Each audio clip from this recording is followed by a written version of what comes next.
Welcome to Study Icon. This is static awareness lecture which is prepared from daily current affairs and the Hindu newspaper. आप हमें Facebook पे follow कर सकते हैं by searching study icon 24। आप हमें वहां पे लाइक और फॉलो कर सकते हैं। Okay, so let's start. General awareness के पेपर में स्टैटिक अवेयरनेस का बहुत ही इंपॉर्टेंट पार्ट होता है। अगर कहें कि किसी जनरल अवेयरनेस का पेपर में 40 क्वेश्चन रखे जा रहे हैं तो स्टैटिक अवेयरनेस का उसमें पार्ट 20% रहता है, मीन 7 से 8 क्वेश्चन मिनिमम पूछे जाते हैं। तो ये स्टैटिक अवेयरनेस में आपका टेम्पल हो गया, एयरपोर्ट हो गया, पावर प्लांट हो गए, डे और उसकी थीम हो गई, इंपॉर्टेंट डेज हो गए, फेस्टिवल हो गया।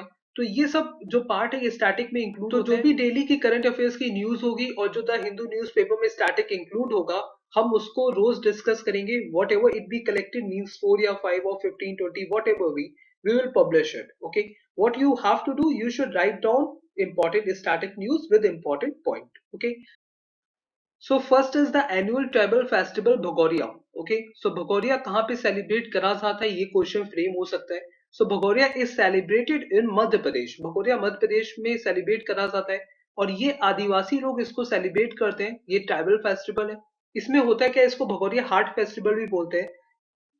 तो इस फेस्टिवल में एक स्वयंवर एक मैरिज मार्केट ऑर्गेनाइज करा जाता है, जहां पे जो भी यंग गर्ल और यंग बॉयज होते हैं उनको अलाउ करा जाता है कि अपने पार्टनर को चूज कर सकते हैं और उनके साथ शादी कर सकते हैं। ठीक है, तो ये मध्य प्रदेश में सेलिब्रेट करा जा रहा है और ये 13 मार्च से सेलिब्रेट होने वाला है। ये वीक लॉन्ग फेस्टिवल है। तो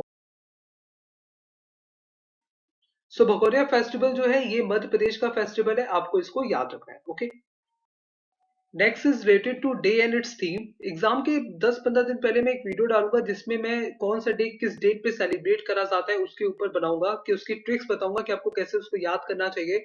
तो वो आपको याद रहेगा। ठीक है, तो वहां से भी आपके 1 या 2 नंबर, अब तो 2 क्वेश्चन पूछने लगे एग्जाम में।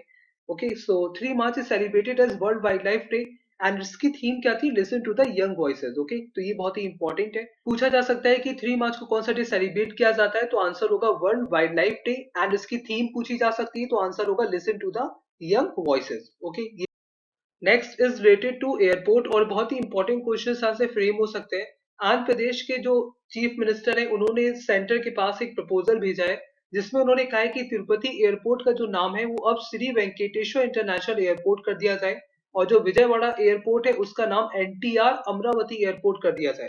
ठीक है, तो चीफ मिनिस्टर कौन है आंध्र प्रदेश के, ये सबसे पहले इंपॉर्टेंट क्वेश्चन बनता है।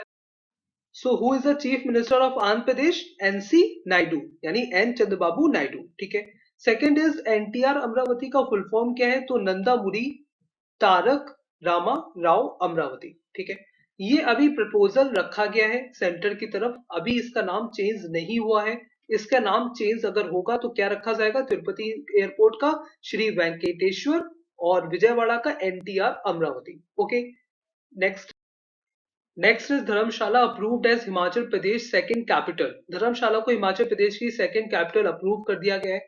जैसे एयरपोर्ट के लिए प्रपोजल रखा गया था वैसे ही धर्मशाला के लिए प्रपोजल रखा गया था जनवरी में। ठीक है, और इसको प्रपोजल इसका अब एक्सेप्ट हो गया और धर्मशाला को सेकंड कैपिटल अप्रूव कर दिया गया है।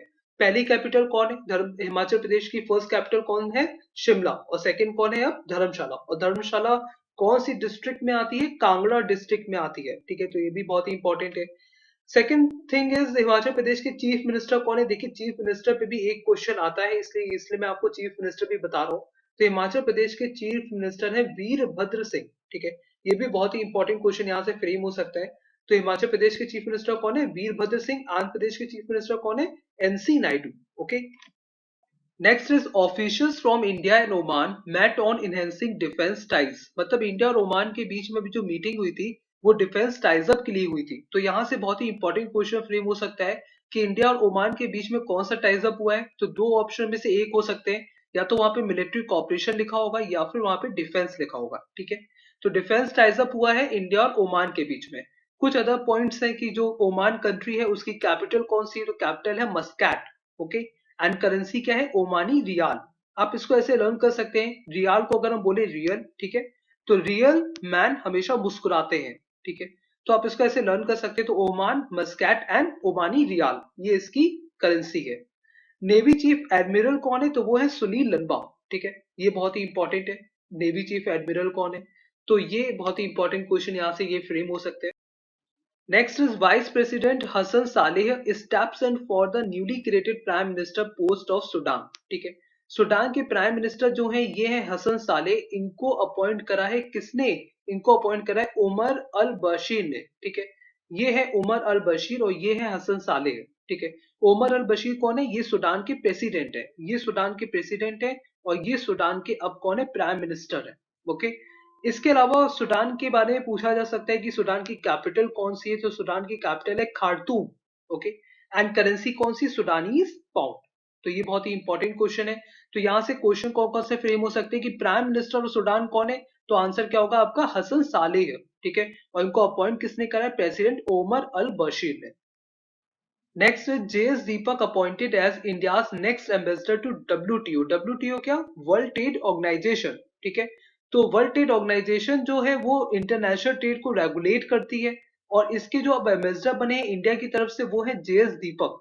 JS दीपक जो थे अभी तक टेलीकॉम सेक्रेटरी थे, अब उनको इमीडिएट इफेक्ट कर दिया गया है। किसके लिए? World trade organisation. World trade organisation के कुछ इंपॉर्टेंट पॉइंट्स हैं, जैसे इसका हेडक्वार्टर जो है वो है जिनेवा स्विट्जरलैंड में। ये बहुत ही इंपॉर्टेंट है।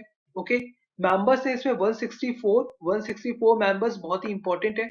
एग्जाम में पूछा जा सकता है कि वर्ल्ड ट्रेड ऑर्गेनाइजेशन में कितने मेंबर्स हैं? तो वो है 164। इसका पर्पस क्या है? रेगुलेट करना इंटरनेशनल ट्रेड को। और लास्ट में जो 2015 में अफगानिस्तान बना था 164th मेंबर किसका? वर्ल्ड ट्रेड ऑर्गेनाइजेशन का। ये भी बहुत ही इंपॉर्टेंट फैक्ट है यहाँ से, तो ये आपको पता होना चाहिए। ओके ओके, सो ये पास्ट 2 डेज का स्टैटिक था जो हमने आज डिस्कस करा। अब हम रोज एक स्टैटिक पॉइंट डिस्कस करेंगे।